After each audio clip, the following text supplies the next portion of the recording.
দুনিয়ার শিক্ষা অর্জন করাও আমরা বাধা দিতেছি না। আপনার ভুয়া ডাক্তার হয়ে যাক, আপনার ভুয়া ইঞ্জিনিয়ার হয়ে যাক, আপনার ভুয়া অবাসিয়ার হয়ে যাক, আপনার ভুয়া ডিসি হয়ে যাক, কোনো আপত্তি নাই। কিন্তু আপনার ভুয়ারে যদি সঙ্গে হাফিজে কোরআন বানাইতে পারো, আলিমে দিন যদি বানাইতে পারো, কারিয়ে কোরআন যদি বানাইতে পারো রে বাবা, কবর গেলে শান্তি পাইবা। আল্লাহ তোমার কবরের আযাব রে সরাইয়া দিলাইবা। কও সুবহানাল্লাহ। পয়গম্বর মুসা আলাইহিস সালাতু ওয়াস সালামের জমানাত মুসা আলাইহিস সালাতু ওয়াস সালাম একবার রাস্তা দিয়ে যাইতেরা কবরস্থানের ধারে দিয়ে হঠাৎ করে তাকায়া দেখুন একটা কবরের মধ্যে ভয়ঙ্কর আযাব হইতেছে, কবরের ভিতরে আগুন জ্বলতেছে। পয়গম্বর মুসা নবী চলে গেলেন। আসার সময় ওই কবরের পাশ দিয়া যখন আসলেন, তাকাইয়া দেখুন ওই কবরের ভিতরে আল্লাহ পাক রব্বুল আলামিনের বান্দা বড় সুন্দর আর শান্তিতে আছে, কোনো আযাব নাই, কোনো কষ্ট নাই। মুসা আলাইহিস সালাতু ওয়াস সালামের কবরবাসীরা ডাক দিয়া কইলাম, ও আল্লাহর বান্দা, যাইবার সময় দেখলাম তোমার কবরের মধ্যে আযাব চলতেছে, বড় কষ্টের মধ্যে তুমি আছো। আইবার সময় দেখি তোমার কবরের ভিতরে কোনো আযাব নাই, কোনো কষ্ট নাই, তুমি বড় শান্তিতে আছো। তোমার আযাব সরি গেল কেমনে জানতে পারি, জানাইবানি, জানতে পারিনি ঘটনাটা কি। আল্লাহর বান্দায় ডাক দিয়া বলে, পয়গম্বর, জমিনের মধ্যে একটা সন্তান তুই আইলাম, জন্ম লওয়ার পরে আমি বাবা মারা গেলাম, আস্তে আস্তে আমার ছেলেটা তোরা বড় ইয়া, এবার মুদারসার মধ্যে গিয়া আল্লাহর কালাম তৌরাত কিতাব পড়া আরম্ভ করে দিছে। মুদারসার মধ্যে গিয়া যখন আল্লাহর কালাম পড়া আরম্ভ করলো, মাদ্রাসার মধ্যে ঢুকিয়া যখন আমার ওই সন্তান জবান খুলিছে, মাদ্রাসাত গিয়ে যখন আল্লাহরে রহমানুর রহিম নাম ধরে ডাকিছে, সঙ্গে সঙ্গে আল্লাহ পাক রব্বুল আলামিন ফেরেশতারে ডাক দিয়া বলেন, ও ফেরেশতারা, আমার বান্দার সন্তানে এবার মুদারসার মধ্যে কি আমার রহমান কইয়া ডাকের, রহিম কইয়া ডাকের। আমি আল্লাহর মায়া লাগি গেছে, তোমরা আমার ওই বান্দার কবর তাকি তার সন্তানের বরকতে কবরের আযাব রে সরাইয়া দিলাও। কও সুবহানাল্লাহ। ও মুসলমান, মুসা নবীর উম্মত মারা যাওয়ার পরে তার সন্তানে যদি আল্লাহর কালাম শিখার কারণে কবরের আযাব যদি মাফ হয়ে যায়, আমরা তো মুসা নবীর উম্মত না, আমরা তো আখিরি জামানার বিশ্ব নবী মুহাম্মদুর রাসূলুল্লাহ সাল্লাল্লাহু আলাইহি ওয়াসাল্লামের উম্মত। আমরার গেছে পৃথিবীর সবচেয়ে দামি কিতাব, আমরার গেছে পৃথিবীর সবচাইতে শ্রেষ্ঠ কিতাব, এমন একখানা কিতাব যেই কিতাবের মতো দামি কিতাব আর পৃথিবীতে হতে পারে না। যেই কিতাবের শুরুতে আল্লাহ রাব্বুল আলামিন ফরমাইতরা, যালিকাল কিতাবু লা রাইবা ফি, এটা হলো কিতাবুল্লাহ, এখানে হলো কোরআন শরীফ, এখানের মধ্যে কোনো ভুল নাই, কোনো ত্রুটি নাই, কোনো সন্দেহ নাই। কও সুবহানাল্লাহ। দুনিয়ার এমন কোনো কিতাব ওয়ালা নাই যার কিতাবের শুরুতে এবং শেষে লিখে দিত আমার কিতাবের মধ্যে ভুল নাই। ও মুসলমান, বরং প্রত্যেক কিতাবালায় তার কিতাবের শেষে লিখিয়া দে, যদি কোনো ভুল ত্রুটি পাও তাহলে আমার ধরাইয়া দিয়ে আমি সংশোধন করিয়া নিব। কথা ঠিক কিনা? একখানাই কিতাব আছে এই পৃথিবীতে, এখানে হইল আল্লাহর কালাম কোরআন শরীফ, যেখানোর শুরুতে আল্লাহ জানাইয়া দিয়েছেন লা রাইবা ফিহি, এখানোর মধ্যে কোনো শকশুবা নাই, কোনো সন্দেহ নাই, কোনো ভুল ত্রুটি নাই। সুবহানাল্লাহ। আজ ১৫০০ বছর হয়ে গেল, এখনো পর্যন্ত দুনিয়ার কোন নাস্তিক বেঈমানে এই কোরআন শরীফের একটা হরফ ভুল বার করতে পারছে না। সুবহানাল্লাহ। বরং যত মানুষ ভুল বার করবার লাগি চেষ্টা করছে, তারার ভুল কোরআনের আয়নাত ধরা পড়ছে।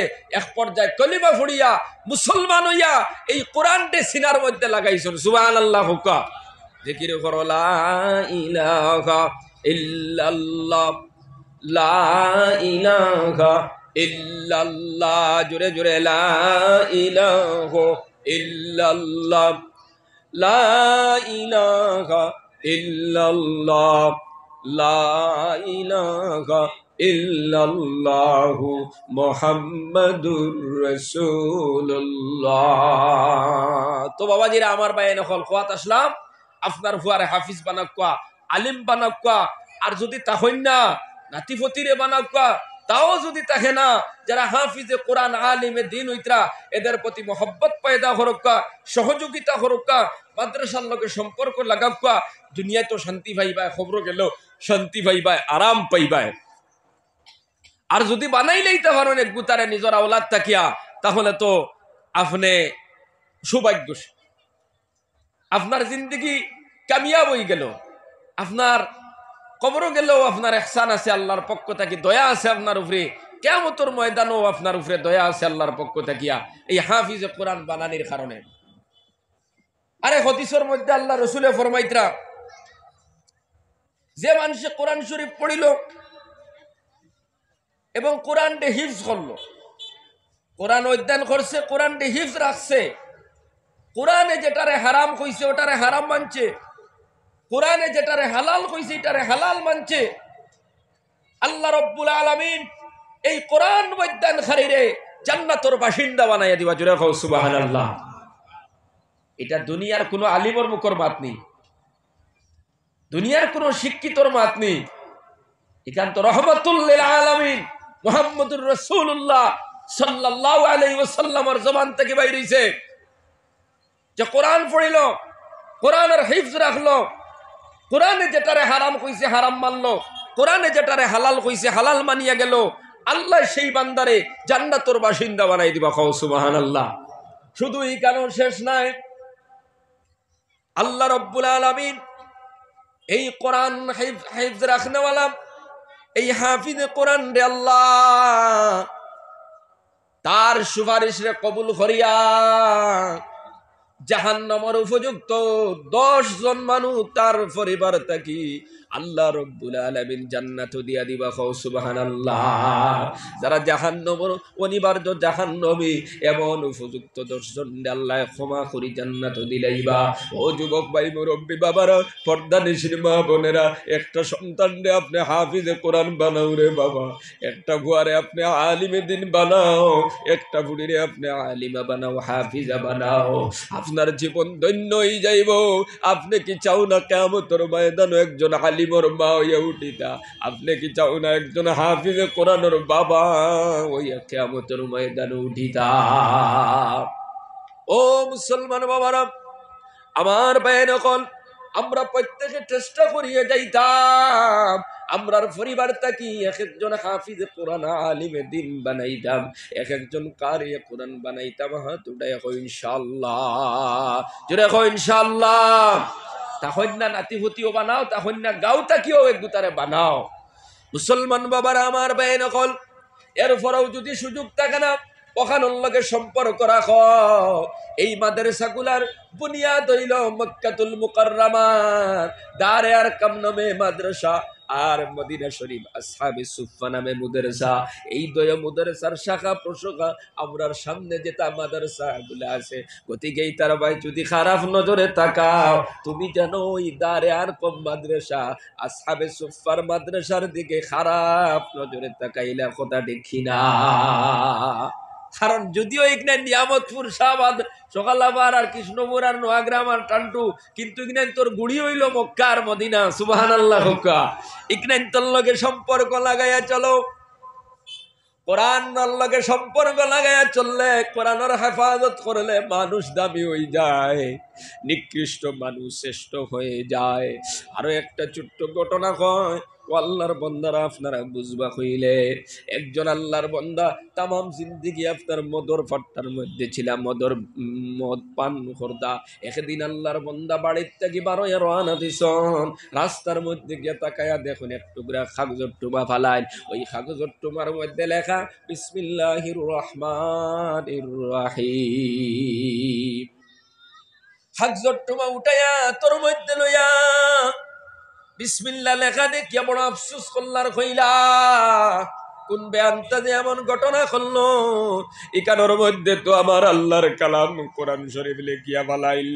ও আল্লাহ, কোন বেয়ান্তা যে এমন ঘটনা করলো, এইভাবে আপনার রাস্তার মধ্যে ফালানি হইছে না, খাগজর টুমা আপনার উঠাইয়া চুমা খাওয়া শুরু করলাম, বুকুর মধ্যে লাগাইলা। আল্লাহর বন্দা মদর ফট্টার দিকে রওনা দিয়া এবার কাগজর টুমা লইয়া বাড়ির দিকে রওনা দিলাইলা। বাড়ির মধ্যে গিয়া সুন্দর করে হেফাজত করিয়া কাপড় দিয়ে আপনার প্যাকিং করিয়া, ওই যে এক টুকরা কাগজ যে তোমার মধ্যে লেখা বিসমিল্লাহির রহমানির রহিম, ও কাগজ তোমারে সুন্দর করে হেফাজত করিয়া আল্লাহর বন্দায় তাড়িয়ার মধ্যে তোয়া আবার সেই মদর ফাট্টার দিকে, মদর দোকানের দিকে রওনা দিলাইলা। আল্লাহর বান্দারা ওখানে গিয়ে আপনার মদ খাইতে খাইতে বেগ হইয়া মদর ফাট্টার মধ্যে গিয়া মদ খাইতে খাইতে একবারে বেহুশ হইয়া ওখানোর মধ্যে পড়িয়া রইলা। এদিকে পাশের এলাকায় একজন আল্লাহর ওয়ালির স্বপ্ন দেখুন, আল্লাহর পক্ষ থাকি জানানিও, ও আমার বন্ধু তুমি অমুক এলাকার মধ্যে যাও, একজন আল্লাহর বন্দা আমার কোরআনকে সম্মান করার কারণে, সিনার মধ্যে লাগার কারণে, আমার কোরআনের হেফাজত করার কারণে আমি আল্লাহ তার উপরে খুশি হয়ে গেলাম। সে যদি আমি আল্লাহর দিকে রুজু হয়ে তওবা করে আমি তারে ক্ষমা করে দিলেই মুখ সুবহানাল্লাহ।